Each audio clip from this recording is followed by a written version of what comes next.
December Community Day is this weekend in Pokemon Go, and today I want to run through the whole event, everything you need to know about it, and how to be ready for it, because it is not like the other Community Days. Let's talk about it. So December Community Day is going to be December 16th from 2 to 5 p.m. and December 17th from 2 to 5 p.m. So yeah, it's going to take place over 2 days. And it's pretty much going to be a recap of all the past 2023 Community Day Pokemon, and 2022 as well, pretty much allowing you to catch any Pokemon you might have missed. Specifically, on the first day, day 1, Slowpoke, Galarian Slowpoke, Togetic, Chespin, Fennekin, and Noibat will all be spawning, with their shiny rate of 1 in 25. Then on December 17th, Poliwag, Wooper, Paldean Wooper, Timber, Axew, Froakie, and Grubbin will all be spawning, with again their same shiny rate. Finally, on both days, for the last 10 minutes of each hour, you'll be able to find the Community Day Classic Pokemon, specifically Charmander, Squirtle, Mareep, Swinub, and Larvitar, all potentially spawning. Finally, all of the Pokemon combined will be able to spawn outside of those specific 2 to 5 p.m. hours from 9 a.m. to 9 p.m. on Saturday and Sunday. They will not have the boosted shiny rate, but you can still shiny hunt some of these Pokemon with less of a shiny rate during the non 2 to 5 time frame.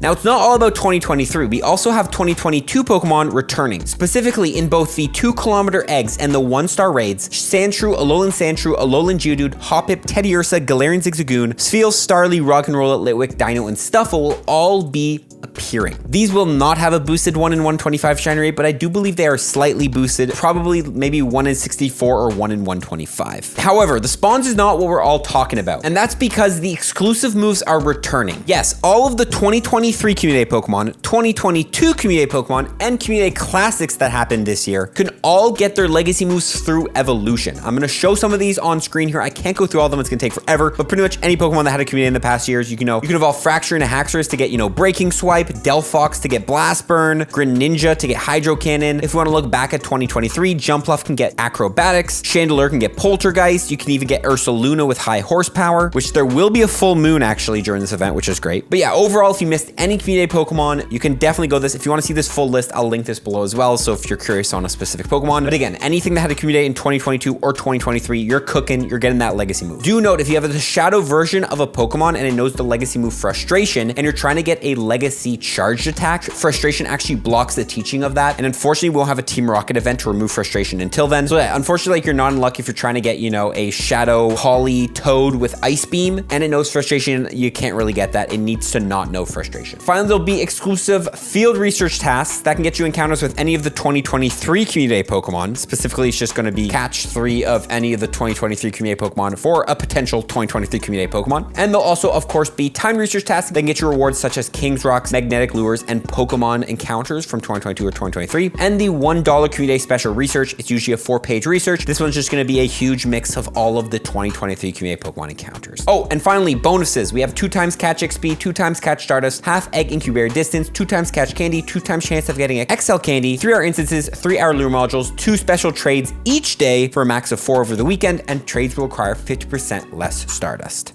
Okay, that's the details, guys. I know it's a crazy weekend, but it's great for anyone who missed any of the Community Day Pokemon. But that moves us into 100% IVs. I want to run through what the 100% IVs are as a refresher for all the 2023 Community Day Pokemon that are spawning in the wild and available from research. I'm going to cycle through them on screen. You can go ahead and screenshot any ones you want to remember to try to potentially know if it's a hundo. Do note I'll include the research, non-weather boosted, and weather boosted 100% IVs so you can remember those. Let's start with Chespin, which will be on screen right now with the 100% IVs. Next up, we have Noibat, which is on screen right now, Slowpoke and Galarian Slowpoke, which is on screen right now, Togetic, which is on screen right now, Fennekin, which is on screen right now, Axew, which is on screen right now. We'll hold this one for a second. Poliwag, which is on screen right now, Froakie, which is on screen right now, Grubbin, which is on screen right now, Timber, which is on screen right now, and Wooper and Paldean Wooper, which is on screen right now. Finally, we'll go through Charmander, which is on screen right now, Squirtle, which is on screen right now, Mareep, which is on screen right now, Swinub, which is on screen right now, and Larvitar, which is on screen right now. Those are all the 100% IV CPs you can look out for during the Community Day for all those individual Pokemon. But again, the best thing to do is to just catch as many Pokemon as you can and hope your best for a hundo. Also, you can join a local Facebook group or Discord group where people will probably be calling out hundos. So for example, a hundo Axew spawns on day 2, you can go find that. But yeah, to be honest, hunting hundos might be a little bit tough during the Community Day because there's just so many different spawns. Next up though, we gotta talk about PvP IVs because you don't always want 100% IV. In Pokemon Go PvP, you actually want low attack, high defense, high stamina. If you want to know why, I'll link below a video. Now, instead of going through every single Pokemon's 100% IV because there's just so many, it's going to take forever,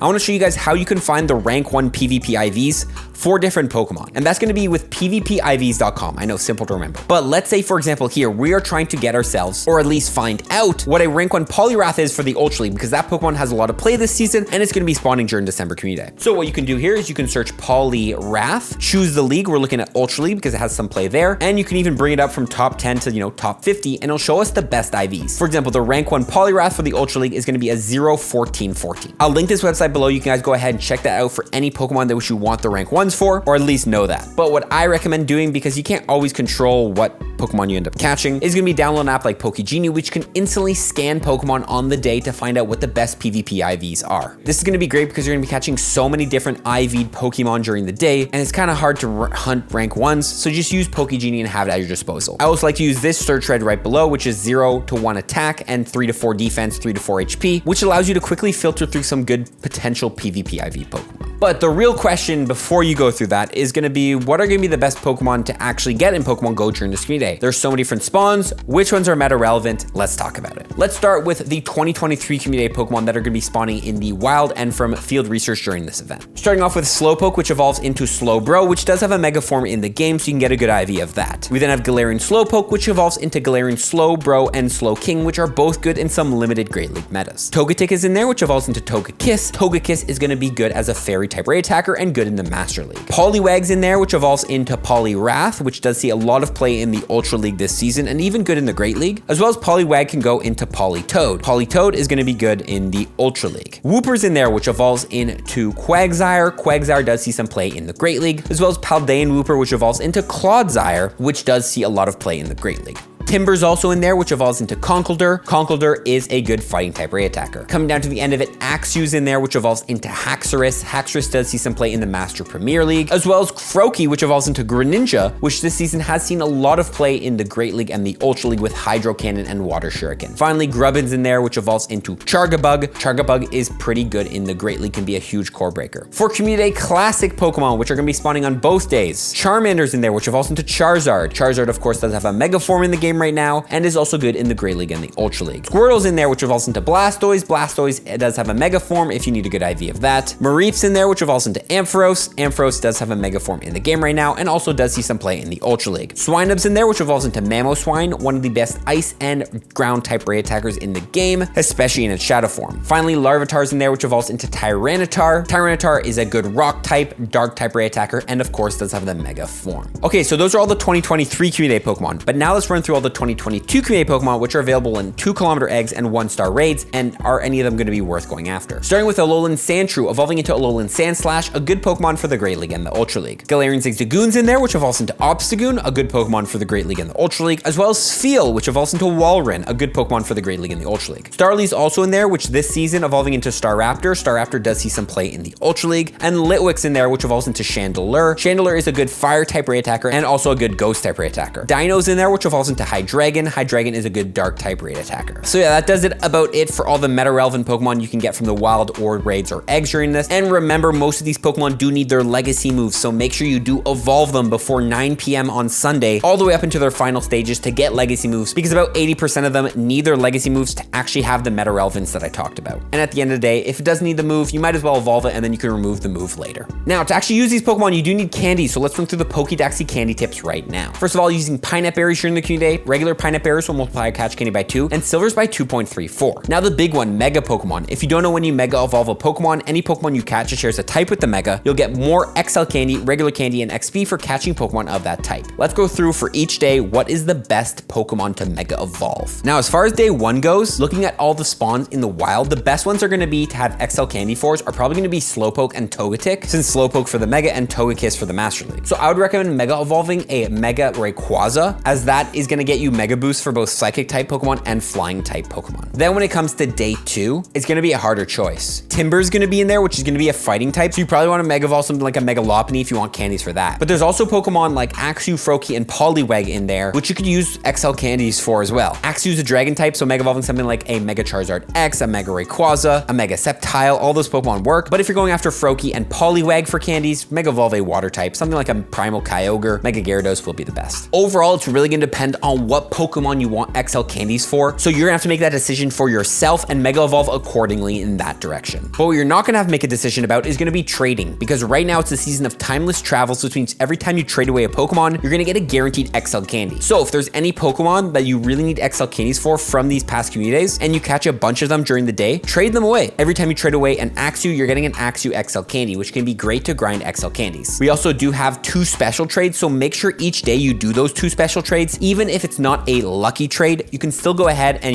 mirror trade a random shiny Axew with your friend, and you never know, it might go lucky and it might end up as a Shundo Haxorus. Definitely do those specials and definitely trade every single day during this event and after the event with all the extra Pokemon you caught. Finally, you can go ahead and transfer Pokemon. Unfortunately, there's no 2 times transfer candy events until probably January, so you can hold on to some of these Pokemon you really want XL candies for example, Timber, Axew, etc. Hold them until January and then transfer them then for bonus candies. Finally, that moves us into our Platinum Medal tips. If you don't know, you need 35 Platinum Medals, go from level 48 to 49 in Pokemon Go. So which ones should you go ahead and work on during this event? First of all, the type medals, of course, if you haven't completed any of these, they require you to catch 2,500 of each type. Work on them. For example, Axews in the wild. I know a lot of people haven't completed this one. We also have all the 2022 community Pokemon in raids. So the Rising Star Medal, defeat 150 species of Pokemon in raids, can be a great one to work on. Since there's such a variety of raids, doing each raid at least once can get you points towards this medal. To complete it, you need 150 to complete it. The Scientist Medal, evolve 2,000 Pokemon, can also be a great one to work on, since Timber, if you don't know, when you receive a Timber from trades, evolving it from Girder into Conkeldurr is completely free. So if you and your buddy catch a bunch of Timbers, trade them to each other, you can evolve Timber twice for technically only 25 candies, which can be great to work on this medal. Also gets you some XP. We also have 3-hour lure modules. So the Picnicker medal, use a lure module to help any trainer catch 2,500 Pokemon, can be a great one to work on. Drop a lure in a busy area where your local town plays. Be the first one there. Everyone's going to be playing community, catching Pokemon off your lure, helping you work on this. We also have the Tiny Pokemon Collector medal and the Jumbo Pokemon Collector medal. Since you're going to be getting so many candies for all of these community Pokemon, if you end up catching an extra small or extra large, you can actually evolve it to get extra points towards this medal. And since, there's only so much you can do with all that, Poliwag candy,